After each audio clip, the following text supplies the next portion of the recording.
Polrestabes Surabaya Selasa 10 Oktober lalu menggelar rekonstruksi kasus penganiayaan wanita hingga tewas yang dilakukan oleh Gregorius Ronald Tanur. Rekonstruksi dilakukan di beberapa lokasi di antaranya di tempat karaoke serta basement mall. Dari rekonstruksi terkuak, kronologi kejadian yang menewaskan perempuan 28 tahun ini, tersangka pun memeragakan adegan saat ia memukuli korban di dalam ruang karaoke hingga adegan ketika tersangka melindas korban dengan mobilnya. Sehari setelah rekonstruksi dan gelar perkara, polisi menjerat tersangka dengan pasal pembunuhan. Yang mana dari hasil gelar perkara tersebut dapat disimpulkan adanya sebuah keyakinan penyidik adanya peristiwa tindak pidana menghilangkan nyawa orang lain dan atau penganiayaan, sehingga disepakati terhadap GR kami terapkan pasal Premier 338 KUHP, subsidiar 351 ayat 3 KUHP. Anggota Komisi 4 DPR RI nonaktif Edward Tanur menyampaikan minta maaf atas kegaduhan di masyarakat yang disebabkan oleh putranya, Gregorius Ronald Tanur, dalam perkara penganiayaan berat hingga menyebabkan korban meninggal dunia.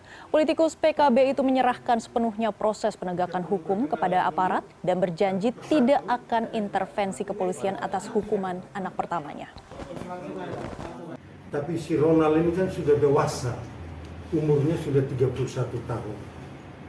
Jadi saya pikir apa yang dia lakukan, dia harus bisa mempertanggungjawabkan baik di mata hukum, baik dalam proses hukum maupun di mata Tuhan, di akhirat nanti. Tidak mungkin dia berbuat kesalahan hukum atau pelanggaran hukum, saya yang masuk penjara. Jadi saya percayakan sepenuhnya dan semuanya saya tidak melakukan intervensi. Saya sebagai orang beragama, sebagai orang yang taat hukum, saya mau supaya semuanya berjalan sesuai aturan yang berlaku. Anak anggota DPR RI dari NTT Ronald Tanur akan menjalani sidang perdana pada hari ini di Pengadilan Negeri Surabaya. Dan untuk informasi terkini kita tergabung dengan produser lapangan CNN Indonesia Ghea Clarissa. Selamat siang Ghea, bagaimana perkembangan sidang perdana Ronald Tanur? Baik, selamat siang Maggie. Hari ini tepatnya pada Selasa di Pengadilan Negeri Surabaya ini Ronald Tanur ini menjalani sidang perdamanya dengan agenda hari ini merupakan pembacaan dakwaan. Tadi informasi pertama yang kami dapatkan memang awalnya rencana sidang digelar di ruang Garuda pada pukul 1 waktu Indonesia bagian Barat, namun ternyata dengan situasi yang dinamis begitu, ternyata sidang sudah dimulai pada pukul 11 waktu 15 waktu Indonesia bagian Barat, sehingga bisa dipastikan saat ini sidang sudah digelar dan dilakukan di ruang Cakra Pengadilan Negeri Surabaya. Untuk sidang kali ini, tersangka Ronald Tanur ini menghadiri sidang melakukan sidang secara online. Dan untuk Ketua Majelis Hakim ini dipimpin oleh Erin Tuwadamanik dan juga ada 4 jaksa penuntut umum. Maggie, kalau bisa kami menggambarkan situasi di Pengadilan Negeri Surabaya, memang tidak ada pengamanan secara khusus, namun memang ada sedikit perubahan ruangan karena memang kasus penganiayaan yang dilakukan Ronald Tanur hingga menyebabkan nyawa seseorang ini hilang begitu mendapatkan atensi publik yang cukup besar, sehingga tadi yang rencananya digelar di ruang Garuda ini dipindahkan ke ruang Cakra yang kapasitasnya lebih besar, sehingga memang awak media bisa melakukan peliputan dan juga melihat proses persidangan secara langsung gitu.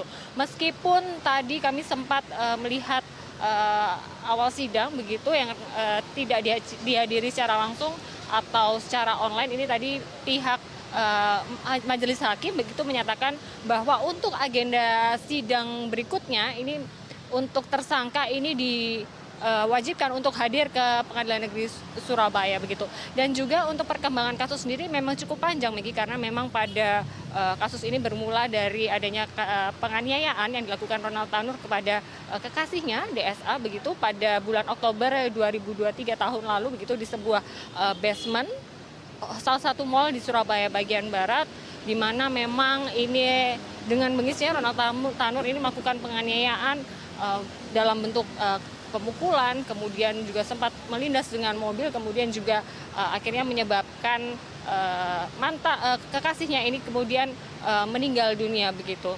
Dan memang untuk pasal yang disangkakan ini memang pihak kepolisian ini mengenakan pasal berlapis di mana Gregorius Ronald Tanur dijerat dengan pasal 338 KUHP atau kedua pasal 351 ayat 3 KUHP atau ketiga pasal 359 KUHP dan 351 ayat 1 KUHP, di mana memang kasus ini bermula dari insiden penganiayaan yang mengakibatkan kematian seseorang karena dilindas mobil begitu di salah satu mal di Surabaya Barat.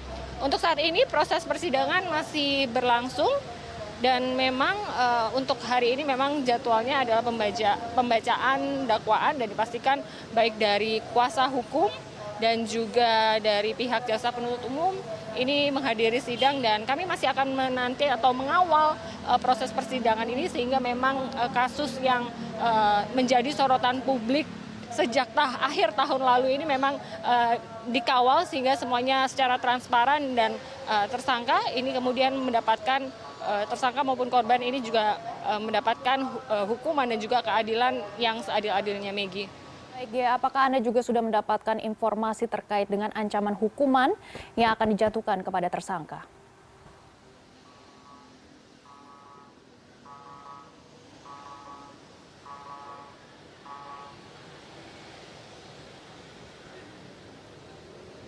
Baik, Gia, apakah Anda juga sudah mendapatkan informasi terkait dengan pasal-pasal maupun ancaman hukuman yang akan dijatuhkan kepada tersangka?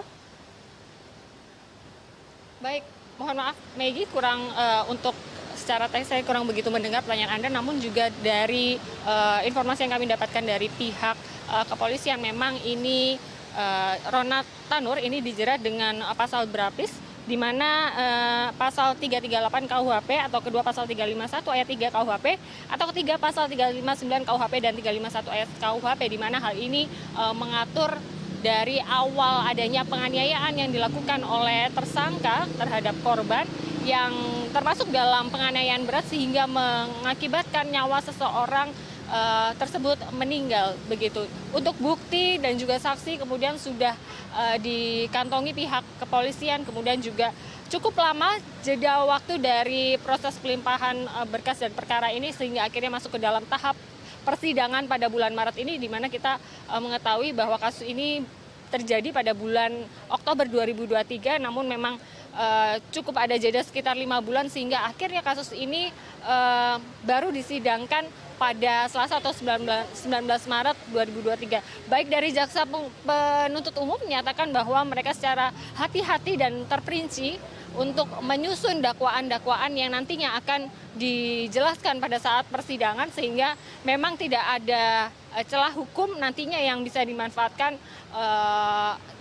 sehingga memang tersangka nantinya bisa mendapatkan ganjaran yang setimpal dengan perbuatannya, Megi. Baik, ya, kami akan terus memantau perkembangan kasus ini. Terima kasih atas laporan Anda.